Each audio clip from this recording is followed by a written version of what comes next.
Você abre os olhos e tudo está escuro. Não há som, não há tempo, não há corpo. Apenas a sensação estranha de que algo vai começar. De repente, uma frase ecoa na sua mente como se viesse de fora do universo.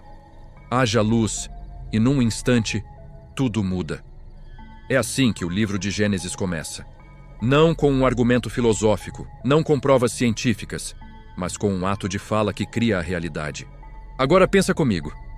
Se a primeira linha de um livro milenar descreve um universo nascendo de uma palavra, o que isso diz sobre o poder das palavras que você fala sobre a sua própria vida todos os dias? A maioria de nós trata Gênesis como um conto antigo, quase um mito distante. Mas e se, na verdade, ele estivesse descrevendo padrões que se repetem na sua rotina, na sua família, nas suas escolhas financeiras, no seu propósito? Porque, para além das polêmicas e das interpretações religiosas, Gênesis é um mapa brutalmente honesto de como as coisas começam, de como elas dão errado e de como elas podem ser restauradas. É um livro sobre criação e caos, sobre decisões e consequências, sobre propósito e desvio. E você está no meio dessa história, quer perceba ou não. Neste vídeo, nós não vamos brigar com detalhes técnicos, datas ou debates teológicos. Nós vamos extrair de Gênesis 3 ideias centrais. 3 pilares que podem mudar a forma como você enxerga seu trabalho, seus relacionamentos, seu senso de missão no mundo. Porque se existe um livro que descreve, em forma de narrativa, o backstage da existência humana, é esse. E quando você olha para ele, não como um texto religioso distante, mas como um manual de origem, queda e recomeço, ele se transforma numa ferramenta poderosa de autoconhecimento. Então, vamos aos 3 pilares que você precisa tirar de Gênesis, se quiser parar de viver reagindo ao caos e começar a criar, intencionalmente, o seu próprio mundo. O primeiro pilar é simples de dizer, mas difícil de aceitar. Tudo começa com uma palavra que dá forma ao caos. Em Gênesis, o cenário inicial é descrito como sem forma e vazio, um abismo escuro. Nada organizado, nada definido. Até que surge uma voz. E essa voz não descreve o caos, não reclama do caos. Ela fala algo novo. Haja luz. E pela primeira vez, aparece separação, ordem, direção. Agora, traz isso para a sua vida. Quantas áreas suas hoje estão sem forma e vazias? Talvez sua rotina, onde os dias parecem iguais. Talvez suas finanças, onde tudo entra e tudo some. Talvez seus relacionamentos, onde está cada vez mais difícil alinhar expectativas. O padrão é o mesmo, caos. Na história de Gênesis, o caos não é destruído, ele é organizado. E o ponto de partida é a palavra certa, falada com intenção, repetida com consistência. Um exemplo prático. Imagina alguém perdido profissionalmente, trocando de curso, de emprego, de ideia a cada 6 meses. Ele acorda, trabalha, volta para casa, liga uma tela e repete. Tudo sem forma. Um dia, essa pessoa decide formular uma frase que se torna o eixo da vida dela. Eu vou me tornar uma referência em X nos próximos 5 anos. Essa frase, dita em voz alta, escrita no papel, repetida diariamente, começa a separar luz das trevas. Ela diz sim para algumas oportunidades e não para outras. Ela começa a selecionar o que consome, o que estuda, com quem anda. O caos continua existindo lá fora, mas dentro dela, algo começa a se alinhar. A aplicação na vida real é direta. Qual é a palavra, a frase, a declaração que você precisa criar hoje para organizar uma área caótica da sua vida? Não é uma afirmação vazia de autoajuda, é um compromisso que gere critérios. Luz, em Gênesis, não é só brilho. É discernimento. É conseguir ver o que antes estava misturado. Quando você define com palavras o que quer construir, você cria um filtro. Você começa a separar o que te aproxima disso, do que te afasta. E isso é assustadoramente poderoso. O segundo pilar de Gênesis é ainda mais incômodo. Toda escolha cria um tipo de mundo. O Jardim do Éden não é apenas um lugar bonito. Ele é um ambiente de confiança, responsabilidade e limite. Existe abundância, existe liberdade, mas também existe uma fronteira clara. Daquela árvore, não. A narrativa é simples, mas o que está por trás dela é profundo. O ser humano não vive num universo neutro. Cada decisão, cada sim e cada não planta algo. E cedo ou tarde, esse algo vira ambiente. Pensa na história da sua vida como um jardim. Algumas coisas cresceram porque você plantou, outras porque você deixou plantar, e outras porque você simplesmente não vigiou. Em Gênesis, quando o ser humano escolhe romper essa confiança, não é apenas uma regra quebrada, é o começo de um novo tipo de mundo. Um mundo onde culpa, vergonha, medo e fuga se tornam o novo normal. A famosa cena de se esconder de Deus descreve perfeitamente o que acontece quando a gente não quer assumir as consequências das nossas decisões. Exemplo prático: um relacionamento. No começo, tudo parece um jardim. Cuidado, atenção, admiração. Com o tempo, uma escolha aqui, outra ali, vão plantando coisas diferentes. Alguém mente, só dessa vez. Alguém guarda ressentimento, ao invés de conversar. Alguém começa a priorizar o ego em vez da conexão. Não é um raio que destrói o jardim de uma vez. São escolhas pequenas criando, aos poucos, um ambiente tóxico. Um dia, vocês acordam e percebem que vivem num lugar emocionalmente hostil, mas não lembram quando exatamente isso começou. Gênesis está gritando para nós.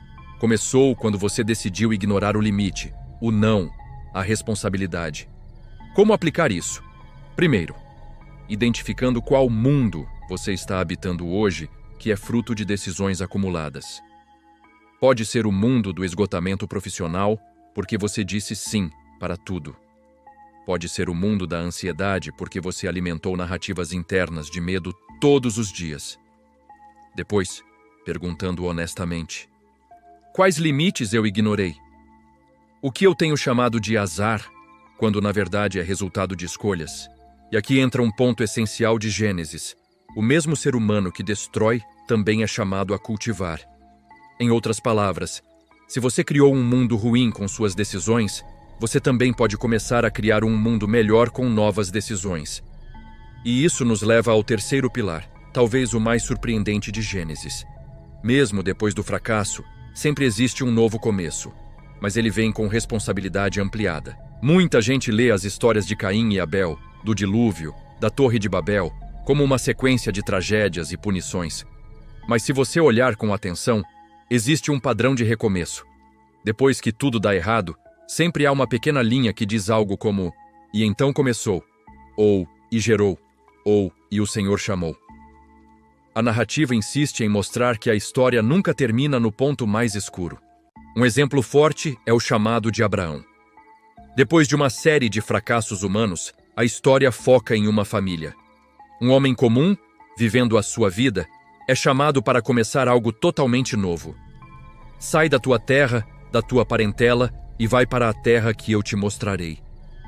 Em termos práticos, é como se você estivesse confortável num emprego estável, numa cidade que conhece, com uma rotina previsível, e alguém te dissesse: sai, eu vou te mostrar um caminho melhor, mas primeiro você vai ter que andar sem ver o mapa inteiro.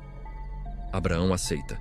E a partir dessa decisão, nasce um novo capítulo da história. Aplicação real. Todo recomeço verdadeiro exige 3 movimentos que aparecem em Abraão. Primeiro, sair de um lugar. Não dá para recomeçar sem abrir mão de algo. Um padrão, um ambiente, uma narrativa sobre você mesmo. Segundo, caminhar sem ter todas as respostas.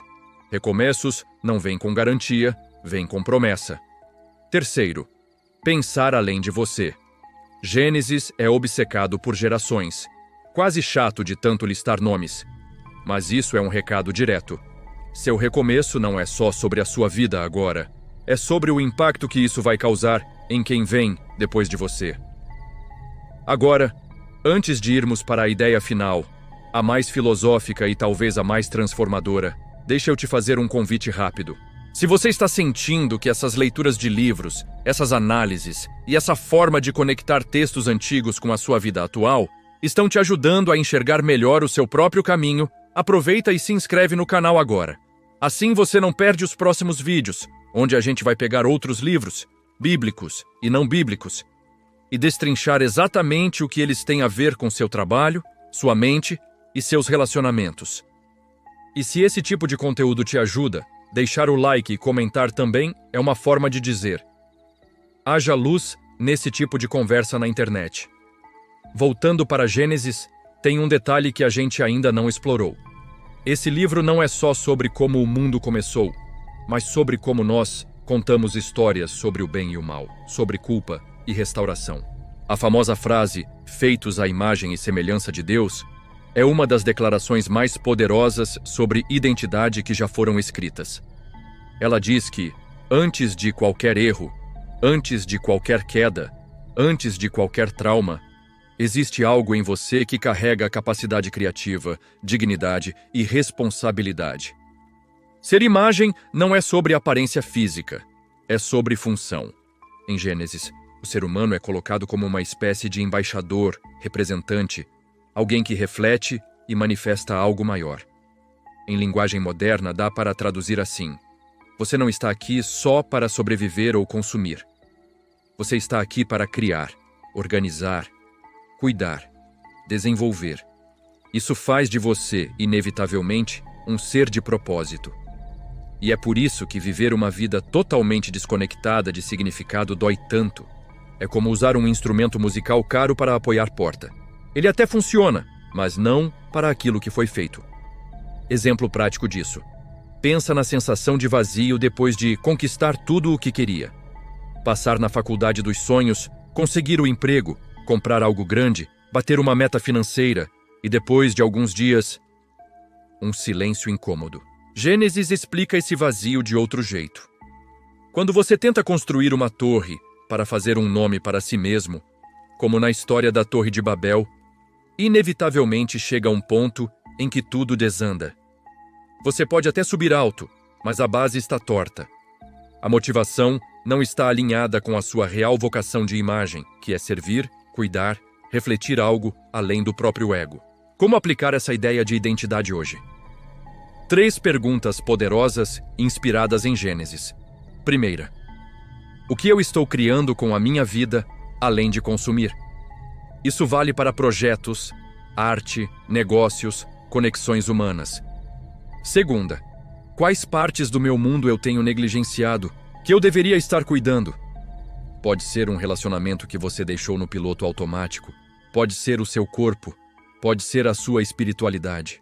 Terceira: se minha vida fosse uma história contada daqui a 100 anos, que tipo de começo, Gênesis, ela teria? Seria a história de alguém que reagiu ao caos ou de alguém que começou a organizar o caos ao redor? Perceba como esses pilares se conectam. Primeiro, a palavra que organiza o caos. Depois, as escolhas que constroem mundos. E, por fim, a identidade que sustenta recomeços. Gênesis não é um conto infantil sobre um casal no paraíso comendo uma fruta proibida. É um espelho desconfortável da nossa própria rotina. Toda vez que você prefere a ilusão do agora a um propósito maior, você está repetindo o jardim. Toda vez que você culpa o outro, ou o sistema, ou Deus, sem olhar para as sementes que você mesmo plantou, você está repetindo Caim. Toda vez que você tenta construir uma torre para impressionar, em vez de uma casa para habitar, você está repetindo Babel. Mas, ao mesmo tempo, toda vez que você decide começar algo novo, mesmo depois de ter falhado, você está ecoando Abraão. Toda vez que você escolhe dizer a verdade, quando mentir seria mais fácil, você está restaurando algo que foi quebrado lá no início.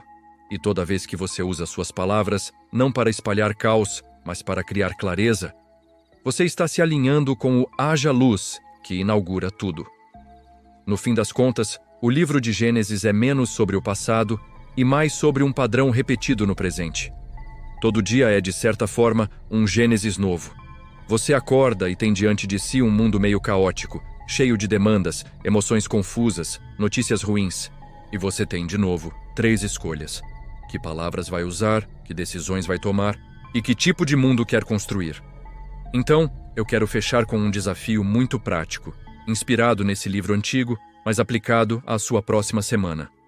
Hoje, ainda hoje, escolha uma frase que represente o haja luz para uma área específica da sua vida. Escreva essa frase. Fala em voz alta. Use como filtro para os seus sims e nãos nos próximos 7 dias. Em segundo lugar, Identifique um limite que você precisa respeitar, algo que você vem ignorando, e trate isso como o seu não coma desse fruto pessoal. E por fim, dê um passo de Abraão. Saia de um lugar que você sabe que já expirou. Pode ser um hábito, um ciclo de procrastinação, uma dinâmica tóxica. A semana que vem vai chegar de qualquer jeito. A única pergunta é: ela vai ser apenas mais um capítulo repetido, ou o começo de um novo Gênesis na sua história? Se esse vídeo te fez olhar para o livro de Gênesis de um jeito diferente, mais profundo e mais conectado com a sua vida real, deixa nos comentários qual desses pilares mais te confrontou. O poder da palavra, o peso das decisões ou a coragem do recomeço. E se você quiser que a gente faça esse mesmo tipo de mergulho em outros livros da Bíblia ou em clássicos de autodesenvolvimento, é só dizer qual título você quer ver aqui no canal. Porque no fim, nós estamos todos tentando a mesma coisa: transformar caos em sentido, um capítulo de cada vez.